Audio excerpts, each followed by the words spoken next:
Okay, I was talking earlier about issues with communication, maybe, or communication as an example. Here we have the Five of Swords. This can talk about an argument. Maybe you had an argument with someone, you know, some unfinished thing when it comes to communication. You know, take it if it resonates. Here it says loss and death, right? This kind of makes me think, of course, about the death card. I mean, death is Scorpio energy, high toll Scorpios.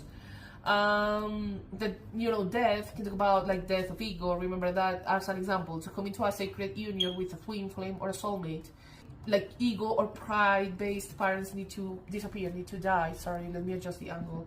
Need to disappear, right? Maybe someone out there is going through an ego death. I mean, it's something I've been channeling a lot lately. Or remember that death, spiritual death. Let's talk about this one, transmutation. Do you see in the Egyptian tarot? 21 is the world card in the other tarot. But remember that spiritual death requires transmutation. I have a purple ring over here. Purple symbolizes transmutation and alchemy. Okay.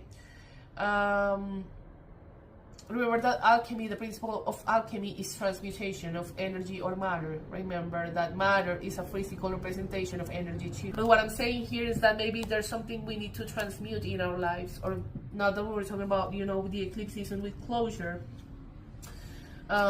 Take it if it resonates. We all go through process of ego death all the time with the choices we make, with the experiences we live. So yeah, it's normal. But yeah, if you need to transmute something, let me give you an example. Crying. Remember that swords, you can see the swords over here, right? This is air energy. Libra, Gemini, Aquarius are thoughts. So as an example, a way to transmute thoughts or feelings into water, you know, with the tears, that's an alchemical process. To transmute a thought or a feeling into tears, to cleanse it, right? If crying is difficult to you, try to journal, okay? Try to let out those emotions or those thoughts somehow so they don't stay in your head, okay?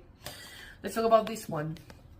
Night and day. Do you see the sun over here, the moon? This card came up a lot during my eclipses readings back in September. I really love it.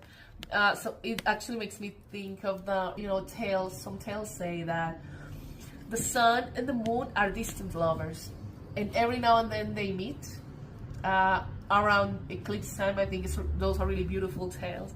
But I wanted to bring it up with these two, with the transmutation and the Five of Swords and death, because